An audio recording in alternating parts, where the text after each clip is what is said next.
नमस्कार, मैं हूं दिबांजलि मोइत्रा। पिछले साल केरल विधानसभा चुनाव हुए और उसमें गोल्ड स्मगलिंग का मुद्दा खूब उछला।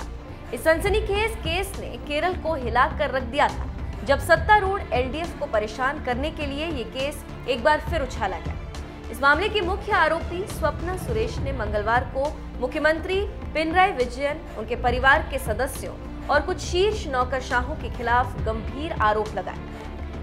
स्वप्ना ने आरोप में कहा कि 2016 में विजयन की दुबई यात्रा के दौरान यूएई में मुद्रा की तस्करी की गई थी। यूएई के महावाणिज्य दूत के आवास से कई बार गोल्ड की तस्करी की गई। सोने के बिस्किट बिरयानी के बड़े डब्बों में करके सीएम आवास तक भेजे गए। वहीं इन आरोपों को विजयन ने खारिज किया है और कहा है कि उनमें रत्ती भर भी सच्चाई नहीं।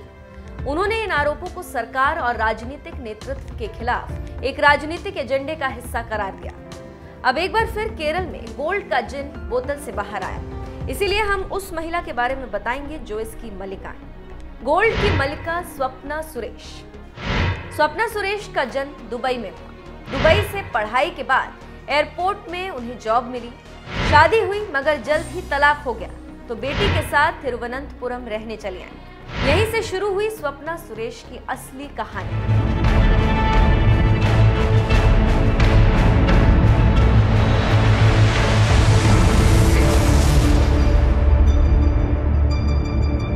कहा जाता है कि जिंदगी की असली लड़ाई तब शुरू होती है जब आप जीवन की मुश्किलों का सामना करते हैं। ठीक वैसे ही तलाकशुदा महिला स्वप्ना सुरेश के साथ हुआ।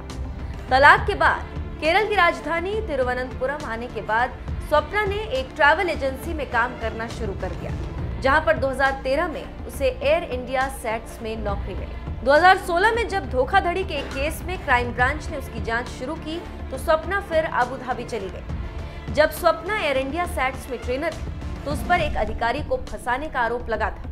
स्वप्ना ने माना था कि उसने झूठे आरोप लगाए और एक महिला को फर्जी नाम के साथ इंक्वायरी कमेटी के आगे पेश किया। यूएई कॉन्सुलेट में नौकरी स्वप्ना की जिंदगी का टर्निंग पॉइंट साबित हुआ। यहाँ उसने बड़े बड़े लोगों से अपनी पहचान बढ़ानी शुरू की। बड़े होटल्स में होने वाली पार्टियों में वो अक्सर शिरकत करती थी। अरबी समेत कई भाषाएं जानने वाली स्वप्ना केरल आने वाले अरब नेताओं की टीम में होती थी। डील वुमेन के उपनाम से बड़े बड़े लोगों के बीच वो जानी जाने लगी। लेकिन कहते हैं कि जब बुरा वक्त आता है तो पूछ के नहीं आता। ठीक उसी तरह स्वप्ना के साथ हुआ। जब actress Shamna Khan extortion case में पुलिस ने पूछताछ की, तो किसी महिला का नाम आया। डील वुमेन के नाम से मशहूर इस महिला के बारे में जानकारी मिली तो कस्टम वालों ने 13 करोड़ 50 लाख रुपए का सोना डिप्लोमेटिक बैगेज से बरामद किया।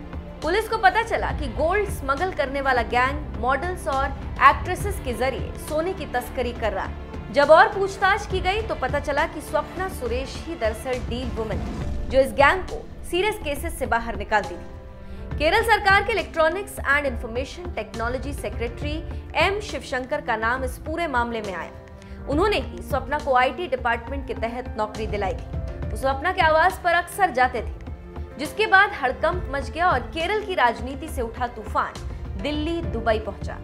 फिर राजनीति शुरू हो गई। अब एक बार फिर ये नाम उछला। देखना होगा कि कोर्ट किसके हक में फैसला सुनाता है और कोर्ट के फैसले से किसकी किस्मत खुलती है और किसकी बंद होती है।